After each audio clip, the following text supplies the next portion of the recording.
عظیم اور مضبوط عادات اگر انسان مثلاً اپنا لے تو وہ کامیابی حاصل کر سکتا ہے۔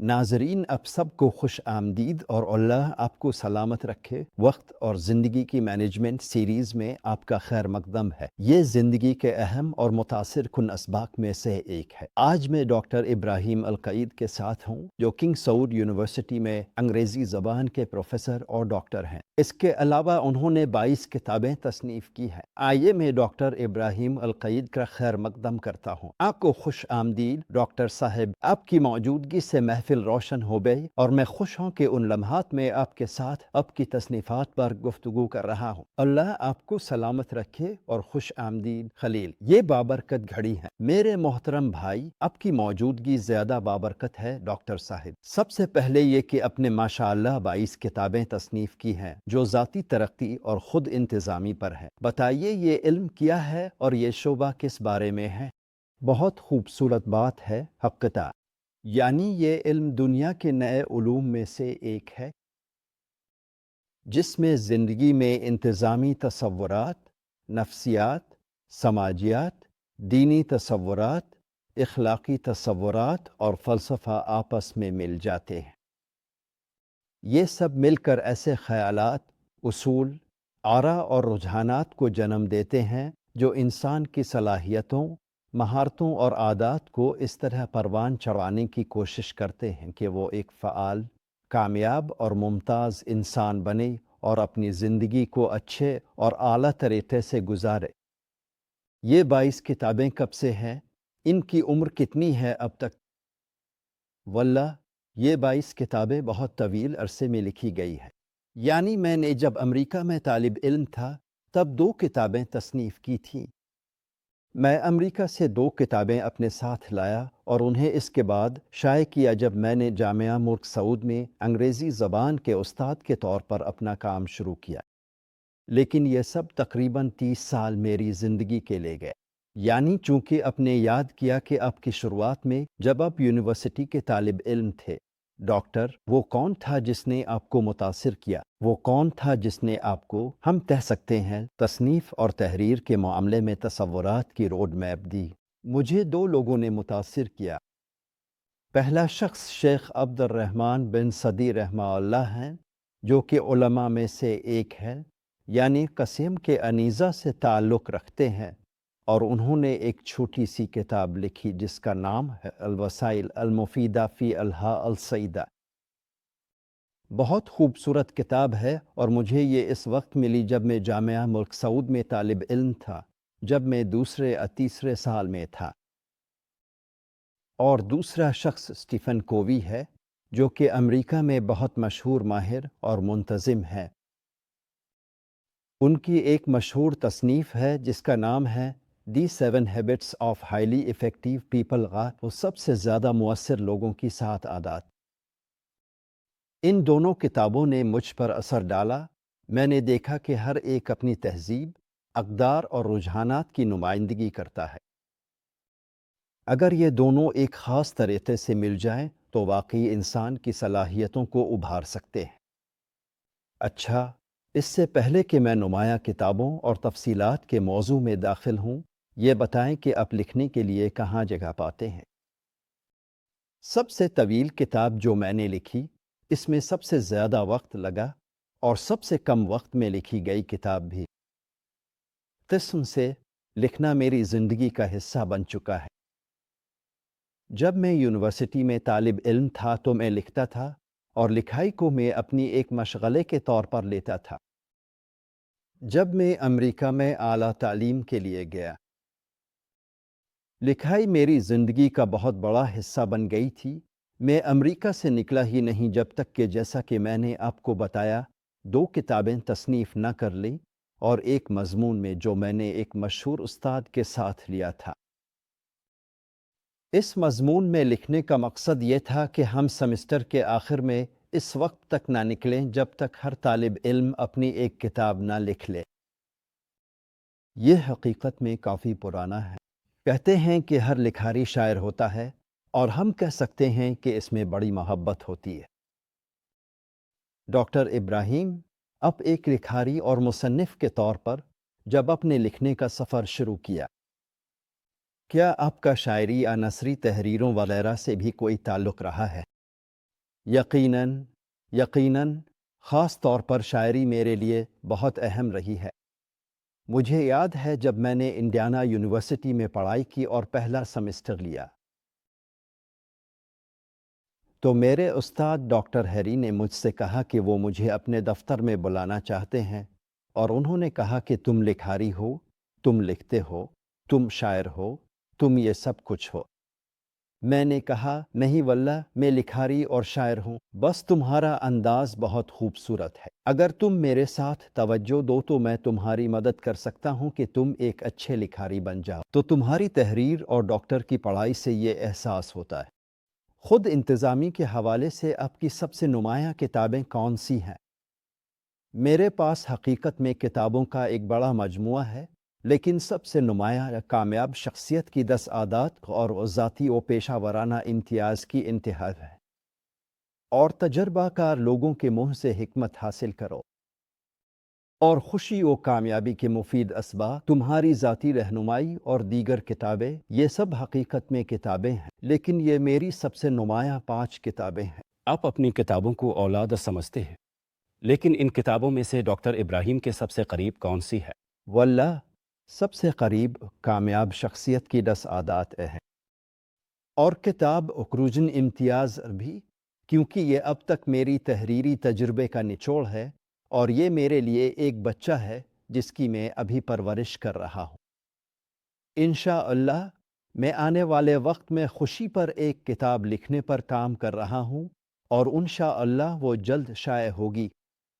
انشاءاللہ یعنی زیادہ تر معروف کتابیں ڈاکٹر صاحب ہم کہہ سکتے ہیں کہ وہ مغربی دنیا کی پیداوار ہے۔ کیا یہ بات اب کی کتابوں پر بھی لاگو ہوتی ہے، اور ان میں اور دستیاب کتابوں میں کیا فرق ہے؟ واللہ یہ سوال میری زندگی کے سب سے اہم سوالات میں سے ایک ہو سکتا ہے، کیونکہ اصل فرق کیا ہے اب کی کتابوں اور مغربی کتابوں کے درمیان؟ مغربی کتابیں زیادہ تر دنیاوی چیزوں اور مارکیٹ کی ضروریات پر مبنی ہوتی ہے، اور وہی تصورات اور نقطہ نظر بار بار دہراتی ہیں، لیکن میری کتابیں، یعنی میں نے اپنی مغربی ثقافت، مغرب میں تعلیم حاصل کرنے، انگریزی زبان جاننے اور پڑھانے کے تجربے سے فائدہ اٹھایا ہے، ساتھ ہی اپنی عربی اسلامی ثقافت اور اپنی دینی پس منظر سے بھی۔ تو میں نے ان سب کو اکٹھا کیا اور میرا اپنا ایک خاص طریقہ کار بن گیا، یعنی جدید انتظامی کتابیں جو مغربی تصورات کو اسلامی تصورات کے ساتھ ملاتی ہیں، اور ان سے ایسی معلومات، اقدار اور تصورات سامنے آتی ہیں جو دوسروں کی کامیابی اور خوشی کا سبب بنتی ہیں۔ ڈاکٹر ابھی کچھ دیر پہلے آپ نے ذکر کیا تھا کہ یعنی ہم کہہ سکتے ہیں، میں نے آپ سے پوچھا تھا کہ آپ اپنی زیادہ تر کتابوں کو اپنے بچوں کی طرح سمجھتے، اور آپ نے ذکر کیا کہ العادات الشرح کی کتاب دراصل سب سے مشہور اور نمایاں کتابوں میں سے ہے، اور مجھے یہ اعزاز حاصل ہوا کہ میں نے یہ کتاب خریدی اور اس کے بہت اہم حصے پڑھے، اور میں اب بھی اسے پڑھ رہا ہوں۔ اس کتاب کے سب سے نمایاں خیالات کیا ہیں؟ واللہ یہ کتاب اب کی عمر دراز ہو صرف ایک کتاب نہیں بلکہ ایک تربیتی کورس ہے جس پر میں نے ہزاروں مردوں، عورتوں، طلباء اور نوجوانوں کو تربیت دی ہے، ماشاءاللہ۔ الحمدللہ اور شکر ہے اللہ کا۔ 10 عادات کا یہ کورس آج بھی آپ کو دنیا کے ہر کونے میں ملے گا، یعنی آپ کو یہ برازیل میں بھی ملے گا، آپ کو یہ بوسنیا اور ہرزیگووینا میں بھی ملے گا، آپ کو یہ انڈونیشیا میں بھی ملے گا، اور یہ تقریباً ہر زبان میں دستیاب ہے، خاص طور پر زیادہ تر اسلامی زبانوں میں مسلمانوں کے لیے۔ تو یہ کتاب عظیم، مضبوط اور پائیدار عادات پر توجہ دیتی ہے۔ اگر انسان ان کو اپنا لے تو وہ کامیابی حاصل کر سکتا ہے، اور یہ عادات دین سے لی گئی ہیں، علم سماجیات سے لی گئی ہیں، علم نفسیات سے لی گئی ہیں، اور دیگر علوم سے بھی لی گئی ہیں، اور ایک خاص انداز میں ملائی گئی ہیں تاکہ ایسے تصورات سامنے آئیں جن سے انسان فائدہ اٹھا سکے۔ ڈاکٹر صاحب آپ سب سے پہلے جامعہ کنگ سعود میں پروفیسر ہیں، اپنے ماسٹرز اور ڈاکٹریٹ کی ڈگری حاصل کی ہے، اور اب کا شعبہ انگریزی زبان ہے، یعنی ایک شاندار شعبہ ہے جو پرانا بھی ہے اور جدید بھی، اور ہم آج بھی اسے استعمال کر رہے ہیں۔ آپ کے خیال میں یہ شعبہ کس حد تک اہم ہے؟ کیا ہم کہہ سکتے ہیں کہ اس شعبے نے ڈاکٹر صاحب کو ان کتابوں کی تصنیف میں اضافی قدر دی ہے؟ بہت بڑی قدر دی ہے۔ یعنی میں کبھی کبھی انگریزی زبان میں لیکچر دیتا ہوں، عربی زبان سے زیادہ۔ کیا اب سے کبھی یہ سوال نہیں ہوا کہ آپ انگریزی زبان کے ماہر ہیں، پھر آپ انتظامی ترقی پر کیسے کتابیں لکھتے ہیں؟ یہی سے بات شروع ہوتی ہے۔ یہاں وہ اسکول آتا ہے، وہ اسکول جسے میں قائم کرنا چاہتا ہوں، اور وہ ایک آزاد اسکول ہو، ایسا اسکول جو مغربی اسکول نہ ہو۔ میں مغربی تصورات لیتا ہوں اور انہیں دوسروں پر لاگو کرتا ہوں، میں دوسروں سے نقل کرتا ہوں۔ وہی میں مغربی اقدار، مغربی تحریروں اور مغربی کتابوں سے فائدہ اٹھاتا ہوں، انہیں لیتا ہوں اور اسلامی عظیم تصورات اور اقدار کے مطابق ڈھالتا ہوں، پھر ان سے بہت ہی عمدہ چیزیں نکالتا ہوں۔